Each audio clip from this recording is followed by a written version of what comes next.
The Luna selection ceremony was 2 weeks away, which meant the castle transformed itself with the urgent efficiency of a machine that had been waiting for exactly this instruction. Banners were replaced. The great hall was redecorated. Ranked she-wolves arrived from allied packs and noble bloodlines, filling the upper guest quarters with noise and perfume, and the particular competitive electricity of women who understood exactly what was at stake and intended to win. Serafina watched it from the edges, from doorways and servant corridors, from the north grounds where she continued her reassigned duties in the cold morning air.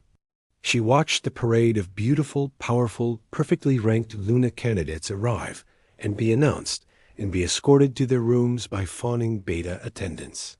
She watched the castle hierarchy reorganize itself around this new gravitational center. She watched and she felt nothing, or told herself she felt nothing, and went back to raking dead leaves from the frost-hardened ground. She avoided the high priestess. She wasn't sure exactly what she was avoiding, whether it was danger or confirmation of danger, or simply the terrifying probability that whatever Marin Asheville had seen in her face across that courtyard was real. But she found herself mapping the priestess's movements through the castle, the way you map the territory of a predator, ensuring she was never in the same corridor, the same courtyard, the same room. She also avoided the pull. It returned every day at unpredictable moments, a sudden magnetic warmth in her chest, a direction, an insistence. She didn't know what it was pointing toward, or she told herself she didn't know, because the alternative, that she knew exactly what it was pointing toward and what it meant, was not something she was prepared to accept. She kept her head down. She raked leaves. She counted days. On the 5th day after the announcement, she saw the Alpha King again. She was crossing the inner courtyard in mid-afternoon, carrying a message from the North Groundskeeping Unit to the supply office, a small bureaucratic task that required her to pass through the central castle area she normally avoided. She was moving quickly, head down, counting steps the way she did when she wanted to get through a high-traffic space without incident. She heard him before she saw him. Not his voice. He wasn't speaking. It was the silence around him. Away the ambient noise of the crowded courtyard restructured itself as he moved through it. Conversations lowered, footsteps altered, bodies shifted to give way. The Alpha King's passage through any space had its own distinct acoustic signature, and she had learned to recognize it. She kept walking. She was going to make it. She was 12 steps from the courtyard arch. She stopped. The word was not loud. It wasn't particularly commanding in the way of someone who needed to manufacture authority through volume. It was simply a word that expected to be obeyed. Serafina turned. The Alpha King was standing 10 feet away. He was dressed in his formal daytime regalia, black coat, silver-threaded shoulder piece, the small gold crown he wore during official castle hours. He was looking at her with those storm-gray eyes, and his expression was the same as it had been on the landing 3 weeks ago. Unreadable, assessing, containing nothing you could hold. His 2 personal guards stood behind him. A cluster of court wolves had stopped nearby, watching. Serafina lowered her gaze immediately, not to the floor, but to the middle distance point just left of his shoulder. Omega Protocol in the presence of the Alpha King. "You're the girl from the servants' staircase," he said. It wasn't a question, but she answered anyway. "Yes, sir." A pause. He was looking at her. She could feel it as a physical pressure. "What's your name?" In 7 years, she was reasonably certain the Alpha King had never asked an Omega's name. The court wolves nearby were visibly surprised. She heard the slight intake of breath, the almost inaudible shift of feet. "Serafina Vale, sir. Lower Omega, North Groundskeeping." Another pause. She risked a slightly wider angle of vision, not looking at him directly, but at the edge of his jaw, the line of his shoulder, enough to confirm that he was still looking at her with that flat, complete, unnerving attention. "You were in the East Garden," he said. The night I returned, Seraphone's pulse hiccuped. I apologize. I'm not asking for an apology. His voice was still flat, still completely uninflected. I'm stating a fact. I saw you there from the upper window. A pause. You were looking at the moon. She had nothing to say to this.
Most people look at the moon the way they look at a piece of expensive furniture, he said, appreciating it from a distance.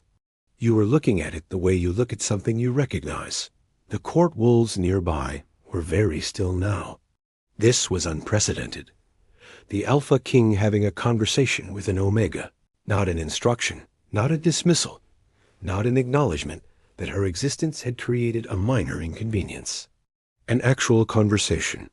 Seraphina raised her gaze, just slightly, just enough to meet his eyes briefly, for the space of a breath. The pull hit her like a wave, not the distant magnetic warmth she'd been managing for 2 weeks, but the full, overwhelming force of it, the gravity and music and recognition sensation that she'd felt in the courtyard the day of the announcement, concentrated and close and undeniable. She looked away immediately. But not before she saw his eyes change.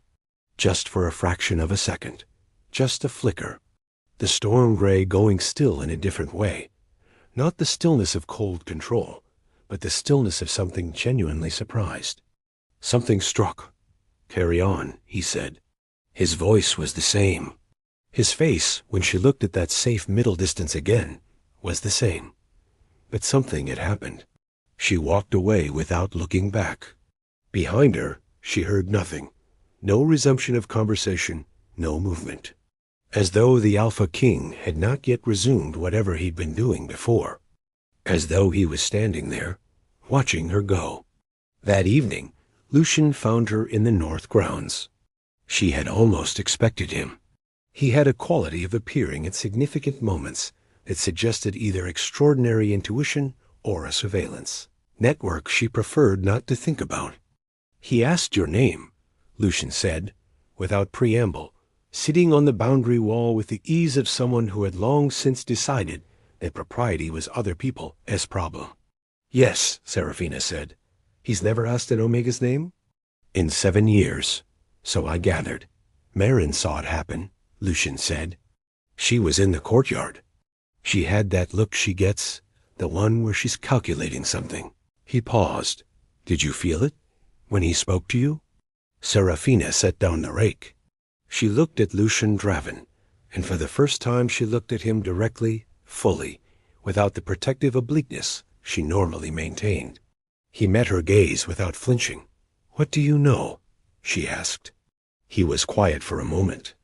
Then he said, I know that the Iron Moon bloodline, the original line, the one from the founding Alpha, had a prophecy attached to it. All of the great pacts do. Those old tales the priestesses keep, and the Alphas mostly ignore. The Iron Moon prophecy is about the Luna who completes the bloodline. Not a ranked she-wolf chosen by politics or power. A true mate. A wolf whose power mirrors the founding Alpha's own. He looked at her steadily. The founding Alpha was the only wolf in the Kingdom's recorded history to carry silver fire, a power the texts describe as light that comes from within, not from the shift, not from the moon. Ancient pre-hierarchy power. He paused. The prophecy says that when the bloodline approaches completion, the silver fire will reappear. In the mate, not in the Alpha. Serafina was very still. The priestesses have known about this for generations. Lucian continued. Marin has been preparing for it specifically, because the prophecy also says that the Luna who carries silver fire will be more powerful than the Alpha King. That her arrival signals a restructuring of the hierarchy. He looked at her carefully. Marin has spent 40 years ensuring that restructuring never happens. By severing the bloodline, Serafina said. Lucian went very still. How do you know those words?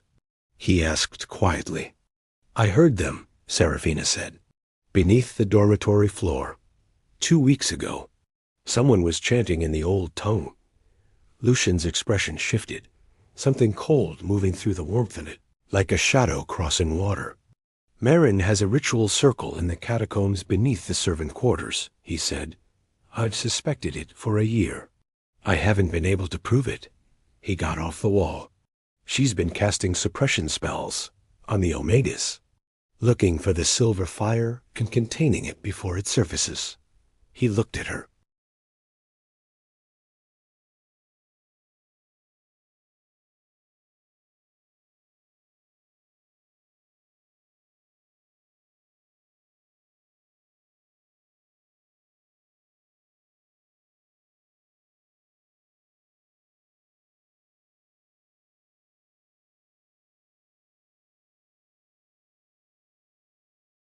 She's found you, Sira. That look in the courtyard. She wasn't seeing you for the first time. She was confirming.